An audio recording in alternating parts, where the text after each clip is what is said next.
Assalamualaikum warahmatullahi wabarakatuh. Bismillah walhamdulillah, wassalatu wassalamu ala rasulillah Sayyidina Muhammad ibn Abdullah wa ala alihi wa sahbihi wa man wala.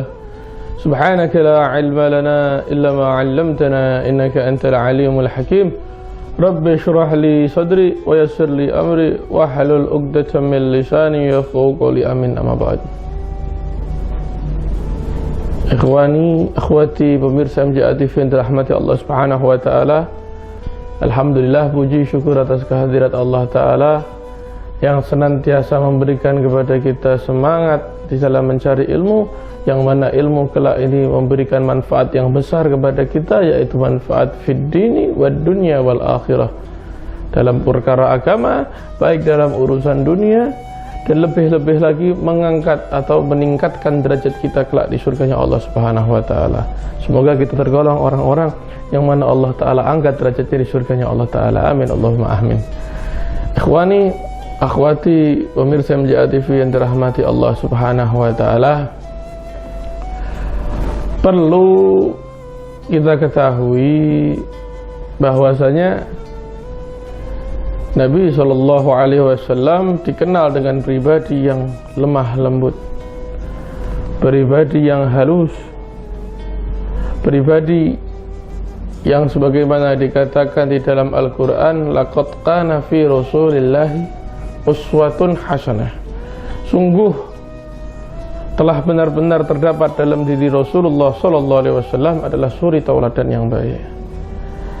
Maka yang dimaksud uswatun hasanah di sini tidak hanya seputar kelemah lembutan beliau, seputar rahmatnya beliau terhadap seorang wanita, terhadap orang tua, terhadap anak-anak, akan tetapi juga mencakup ketegasan-ketegasan beliau sallallahu alaihi wasallam terhadap orang-orang kufar.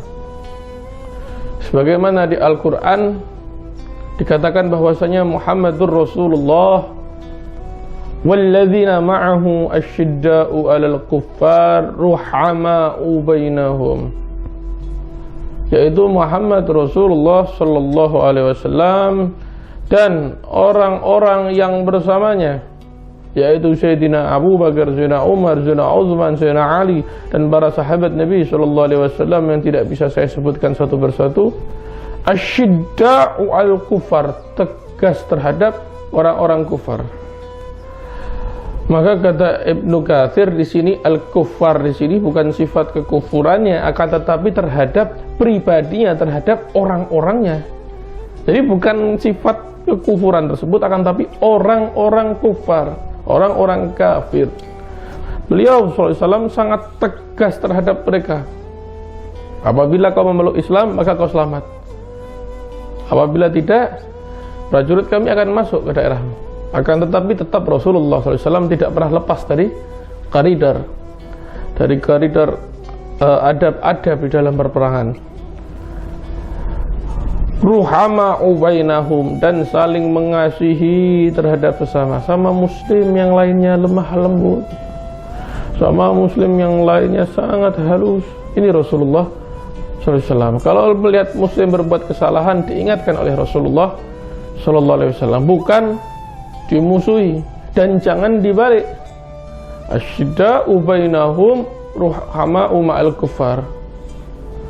Mereka berbuat rahmat terhadap orang-orang kufar, tapi tegas kepada sama muslim. Nah, ini sungguh terbalik. Maka di dalam konsep akidah kita yang kita jalankan sehari-hari ini, jangan sampai kita merusak akidah kita sendiri dengan cara menafsirkan, mentakwilkan Al-Quran sesuai pemikiran mereka, bukan karena Al-Quran yang ditafsirkan oleh ulama yang sanadnya bersambung, ulama yang sudah jelas, yang terdahulu.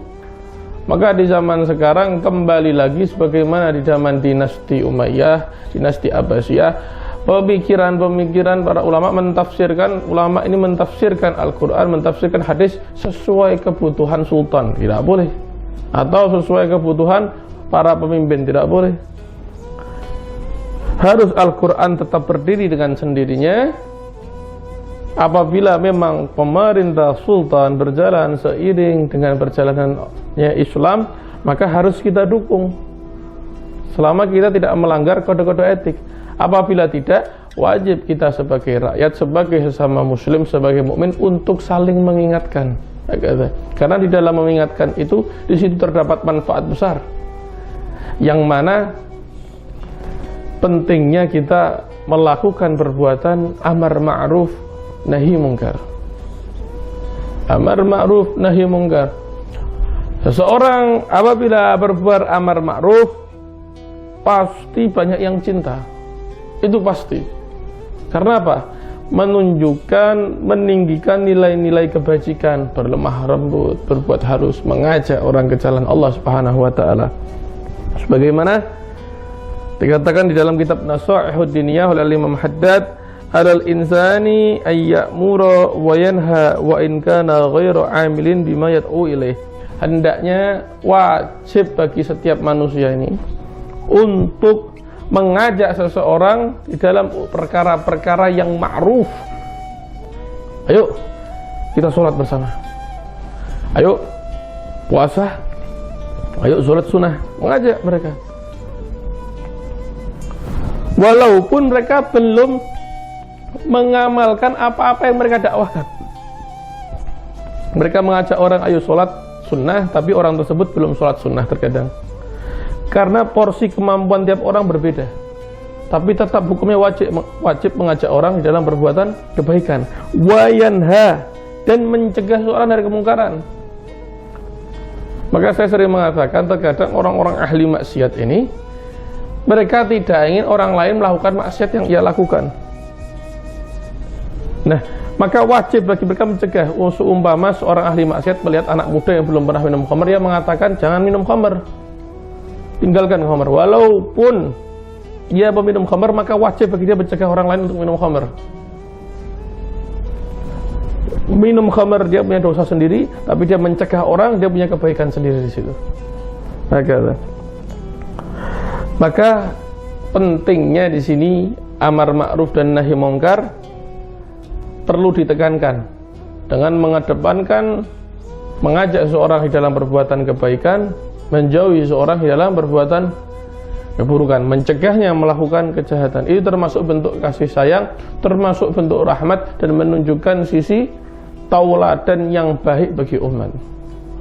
Dan jangan lupa pula di dalam amar ma'ruf nahi mungkar di sini, seseorang apabila melakukan perbuatan nahi mungkar, kemungkinan besar dibencinya jauh lebih tinggi dibandingkan melakukan amar ma'ruf. Karena perbuatan nahi mungkar itu adalah perbuatan mencegah seseorang dari perbuatan yang ia gemari, mencegah seorang dari perbuatan yang ia sukai, sehingga orang-orang tersebut ketika ia beramal melakukan perbuatan yang seperti biasanya, dengan kemaksiatannya, dengan dosa-dosanya, dengan perbuatan zalimnya, dan perbuatan yang dimurkai serta dibenci oleh Allah Subhanahu wa taala, ketika beliau telah menikmatinya, kita cegah ia dari perbuatan tersebut, maka tentunya ia akan marah. Maka derajat nahi mungkar adalah derajat yang lebih tinggi di atas derajat amar ma'ruf. Walaupun seseorang apabila beramar ma'ruf wajib nahi mungkar, dan seseorang yang nahi mungkar wajib beramar ma'ruf. Dua hal yang tidak bisa dipisahkan. Sehingga ketika orang nahi mungkar ini sampai dikatakan beliau adalah derajatnya orang-orang siddiqin.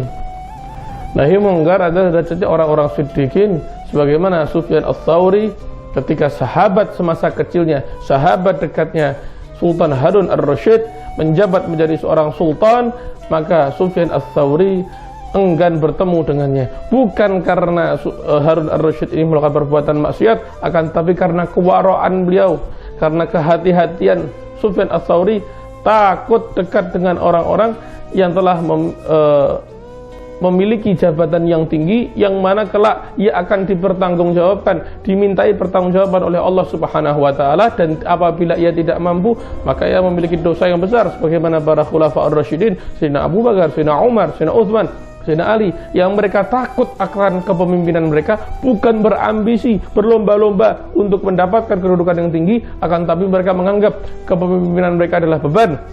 Dan diriwayatkan bahwa Sayyidina Umar bin Khattab sangat amat melarang anak-anaknya untuk menjadi khalifah.